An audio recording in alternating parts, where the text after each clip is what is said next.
Assalamualaikum warahmatullahi wabarakatuh.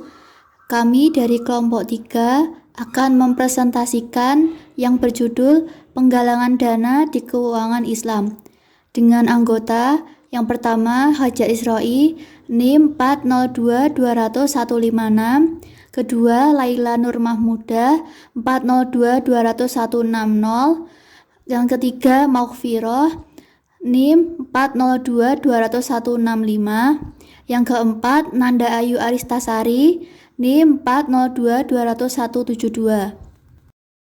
Definisi penggalangan dana.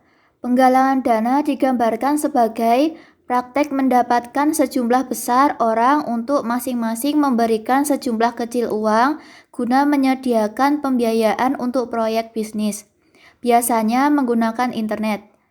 Menurut Asosiasi Internasional Komisi Sekuritas, penggalangan dana sebagai istilah payung yang menggambarkan penggunaan sejumlah uang kecil yang diperoleh dari sejumlah individu atau organisasi besar untuk mengumpulkan dana bagi proyek, pinjaman bisnis atau pribadi, atau kebutuhan pembiayaan lainnya melalui platform berbasis web online. Jenis-jenis penggalangan dana. Yang pertama, penggalangan dana berbasis donasi. Penyandang dana proyek tidak mencari untuk keuntungan finansial. Yang kedua, penggalangan dana berbasis penghargaan. Dalam penggalangan dana berbasis penghargaan, penyandang dana menerima semacam hadiah dalam pertukaran untuk komitmen modal mereka. Yang ketiga, penggalangan dana pendanaan berbasis pinjaman. Pemberi pinjaman memberikan pinjaman untuk proyek yang bermanfaat. Yang keempat, penggalangan dana investasi ekuitas. Penyandang dana menerima ekuitas dalam bisnis. Penggalangan dana berbasis utang Islam. Penggalangan dana berbasis utang dapat terstruktur melalui struktur berbasis wakalah atau samsaroh atau perantara, sehubungan dengan hubungan kontraktual antara para pihak. Sedangkan aspek pembiayaan dapat dilakukan melalui komoditas murabahah, salam, istisna, dan ijarah. Di sisi lain, dan berkaitan dengan penggalangan dana berbasis utang, jelas bahwa platform apapun yang menawarkan kesempatan untuk membiayai orang lain harus mematuhi aturan tertentu, aturan yang dirancang untuk membatasi uang pemodal. Jika platform itu sendiri menjadi bermasalah secara finansial. Penggalangan dana ekuitas Islam, struktur wakalah dan samsaroh dapat diterapkan dalam investasi penggalangan dana berbasis ekuitas, dan oleh karena itu dana akan dikumpulkan oleh platform berdasarkan wakalah investasi atau agensi atau hanya pada perantara dan kemudian diinvestasikan dalam proyek atau bisnis. Dalam kasus di mana platform hanya broker, berbagai investor harus membeli atau berlangganan saham menargetkan perusahaan secara langsung, sedangkan platform hanya menjadi fasilitator.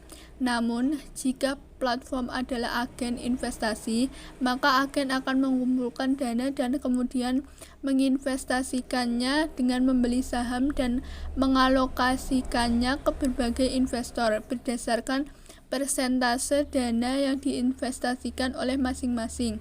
Namun, jika transaksi tersebut adalah transaksi ekuitas, semua ketentuan syariah untuk investasi dalam ekuitas akan berlaku. Selanjutnya, perusahaan yang dipilih untuk investasi penggalangan dana dapat dibagi menjadi 3, yaitu sebagai berikut. Yang pertama, perusahaan yang diizinkan. Yang kedua, perusahaan yang dilarang. Dan ketiga, perusahaan campuran. Aturan yang perlu dipatuhi oleh investor penggalangan dana ekuitas termasuk berikut ini. 1. Menghindari transaksi dalam kontrak derivatif konvensional, baik kontrak tersebut berjangka, opsi, dan lain-lain.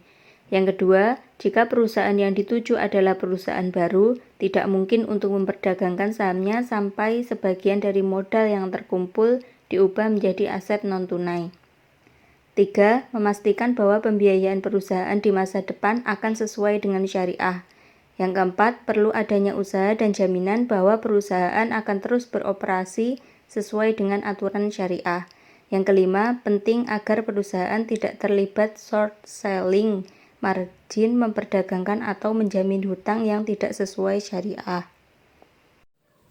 Keuntungan dari penggalangan dana terdiri dari yang pertama, akses permodalan, yang kedua, efisiensi waktu, ketiga, mekanisme pemasaran, keempat, melacak kemajuan, dan yang terakhir ialah meningkatnya persaingan di sektor keuangan. Selanjutnya ialah kerugian dari penggalangan dana. Pertama, di sebagian besar platform penggalangan dana, jika jumlah target tidak tercapai, berpotensi investor mendapatkan pengembalian dana, bisnis tidak mendapatkan apa-apa, dan sepanjang waktu dan uang yang diinvestasikan dalam kampanye terbuang sia-sia. Selanjutnya, yang kedua, belum tentu merupakan perjalanan yang mudah. Penggalangan dana mungkin tidak berhasil. Dan yang terakhir, biaya awal untuk memulai proyek mungkin tidak mudah. Karena ini akan membutuhkan beberapa hasil seperti membuat halaman proyek yang menarik, membuat halaman proyek yang menarik video, brainstorming hadiah, menjangkau reporter, dan menunjuk pengeluaran untuk konsultan manajemen, penasihat keuangan, dan sebagainya. Yang keempat, jika proyek tidak berhasil akan merusak reputasi bisnis dan mempengaruhi kredibilitas orang yang dipercayakan untuk mengelola bisnis. Sekian penjelasan dari kelompok kami, semoga bisa bermanfaat untuk kita semua. Wassalamualaikum warahmatullahi wabarakatuh.